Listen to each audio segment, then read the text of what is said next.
بسم الله الرحمن الرحيم لقد من الله على المؤمنين إذ بعث فيهم رسولا من أنفسهم يتلو عليهم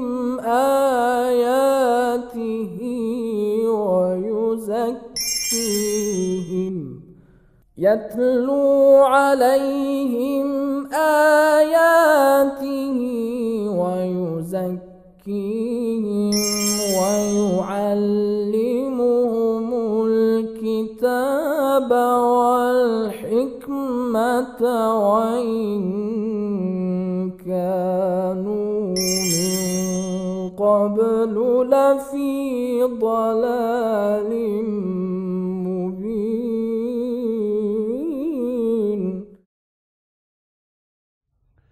أعوذ بالله من الشيطان الرجيم. بسم الله الرحمن الرحيم. الحمد لله رب العالمين، وصلى الله على محمد وآله الطيبين الطاهرين المعصومين، واللعن الدائم على أعدائهم أجمعين. Dear viewers, Assalamu alaikum wa rahmatullah wa barakatuh. The topic under discussion was cultural relativism. In our previous session, I talked about the objections that were raised against this school of thought. I pointed out that based on these objections, we cannot accept this school of thought, and because of these objections, we cannot agree with the theory presented by this school. Tonight, I want to introduce another school of thought that is also very much popular and important in moral philosophy. The objections that were raised against cultural relativism gave rise to another school of thought called subjectivism. Subjectivism is a school of thought in moral philosophy that is actually the outcome of the opposition to cultural relativism. Cultural relativism was of the view that morality is the product of social norms and social practices. Man does not have any say in determining moral values. Persons do not have any influence, any impact in determining moral values. On the contrary, subjectivism believes that it is the person who can determine moral values. It is not the society that determines social values. It is rather the person who is able to determine moral values. According to subjectivism, when you say that X is, for example, good, you want to say that you like X.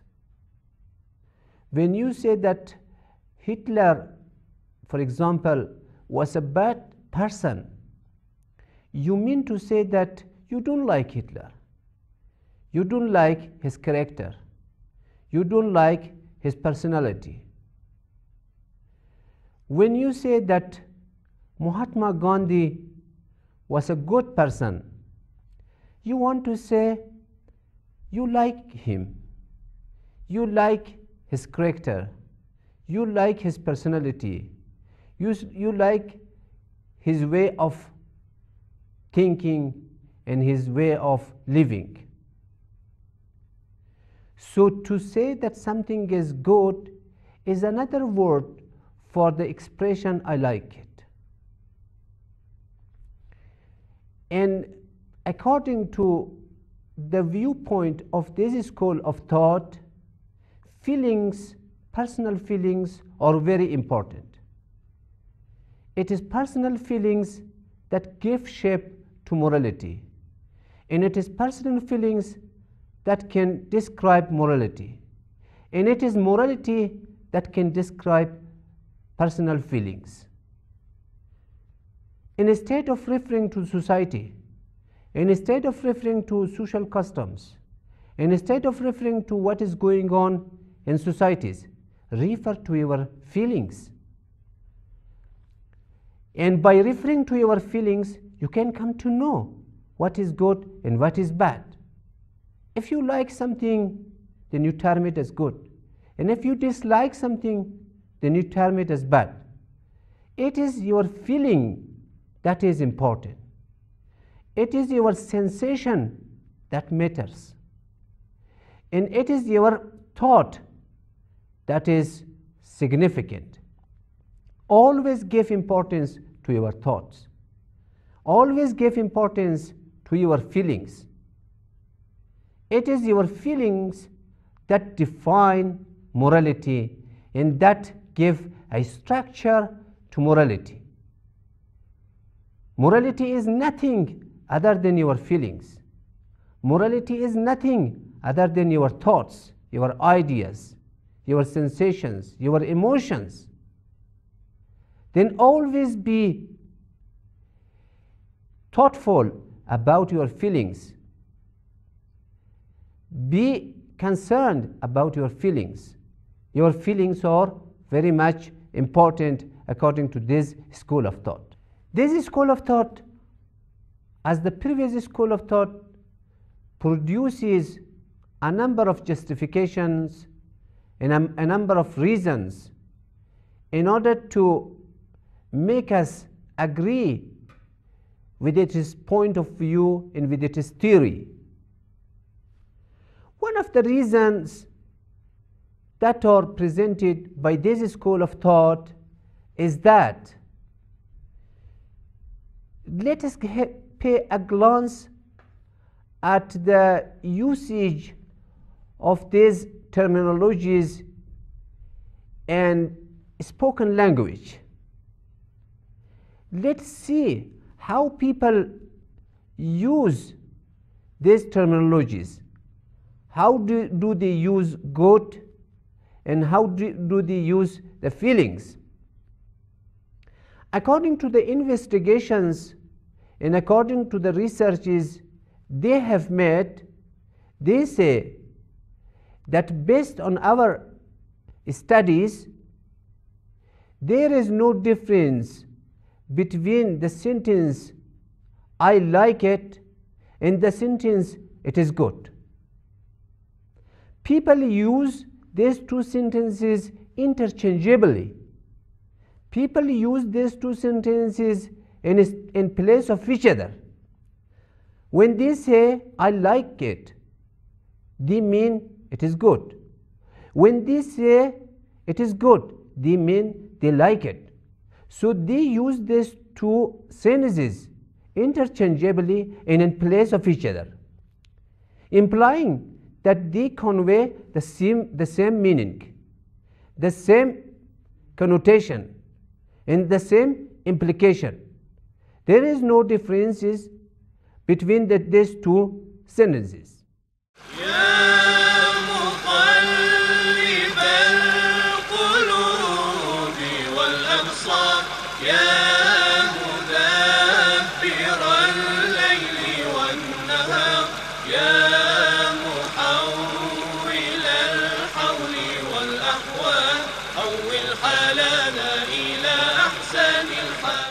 This is one of the arguments presented by this school of thought. There is another argument that is also presented by this school of thought. They tell us to refer to the behavior of people. Let us study the behavior of people,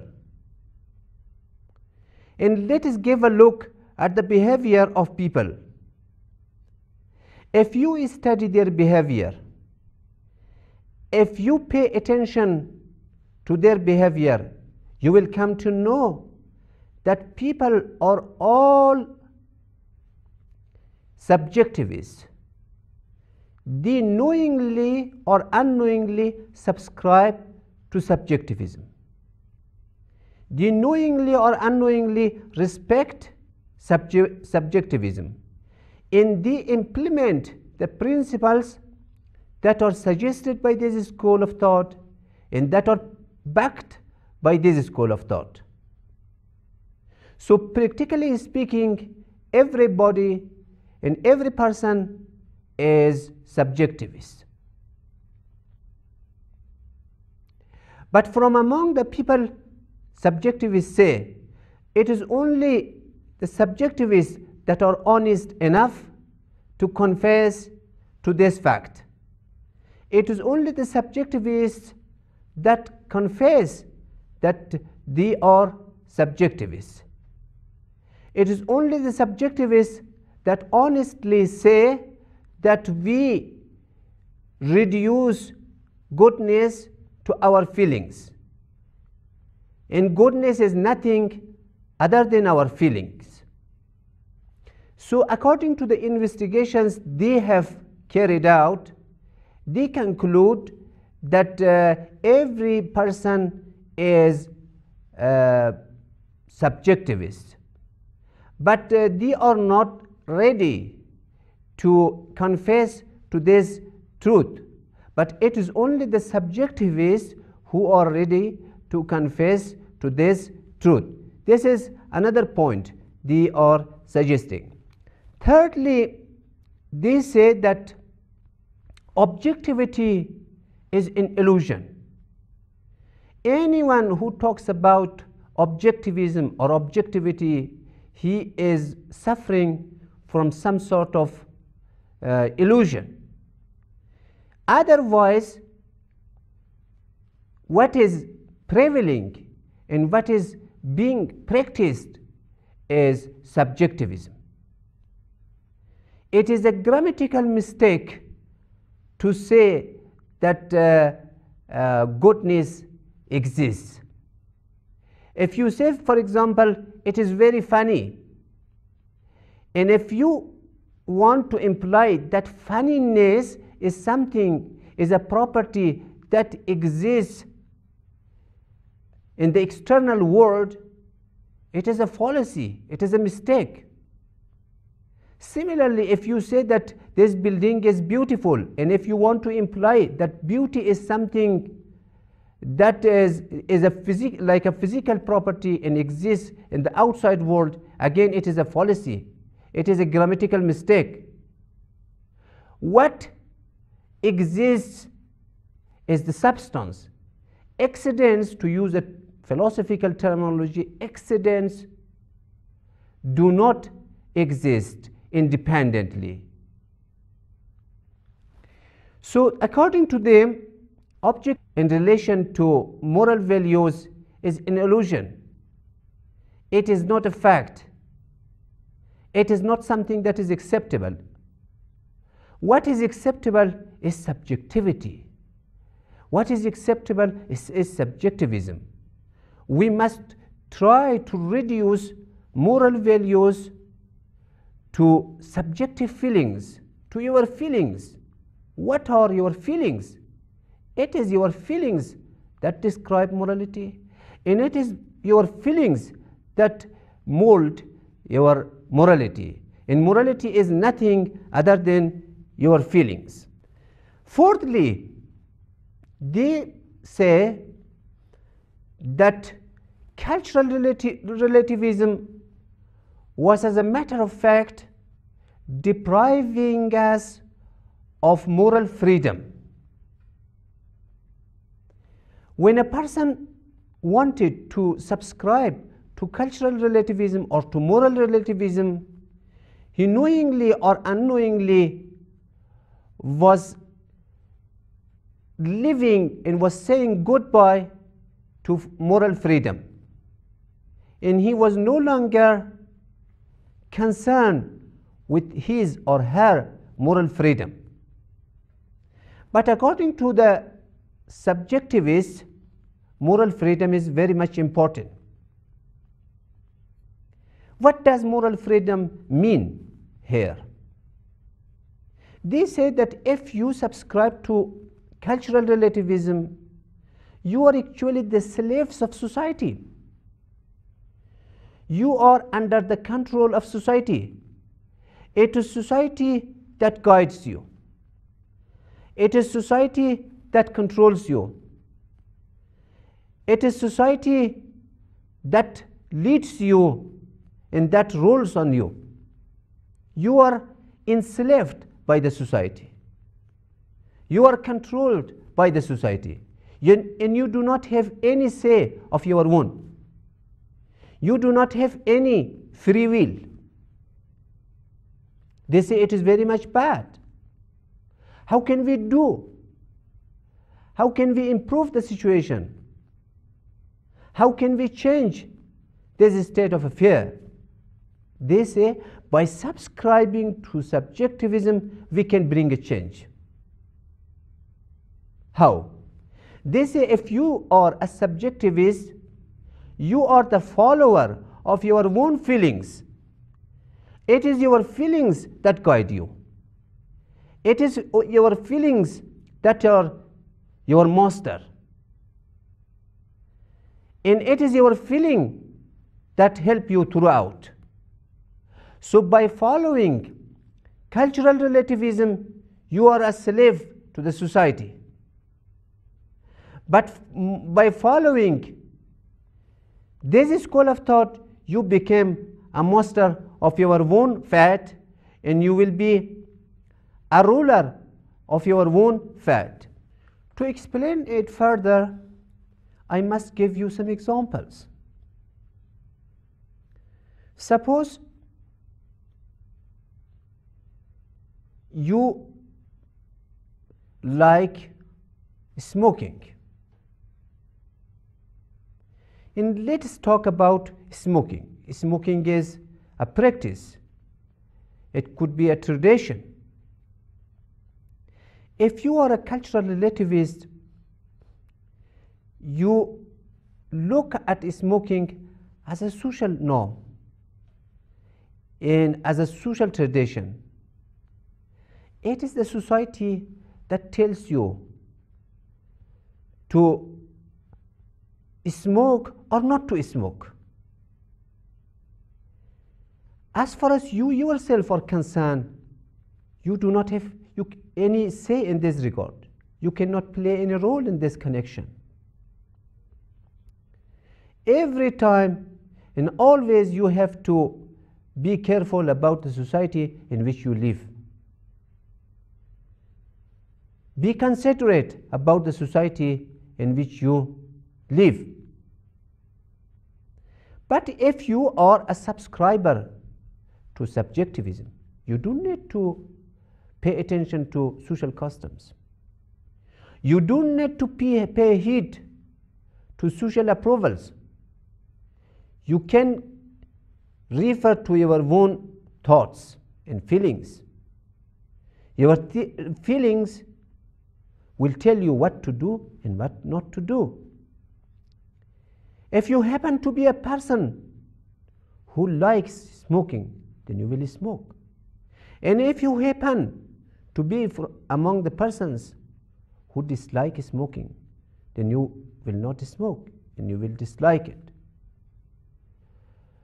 So the source and the origin of likes and dislikes, according to the cultural relativism, are the social norms.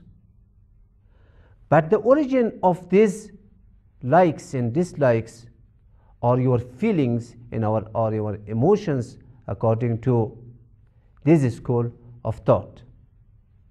Thank you very much. الله يا الله الله سبحان الله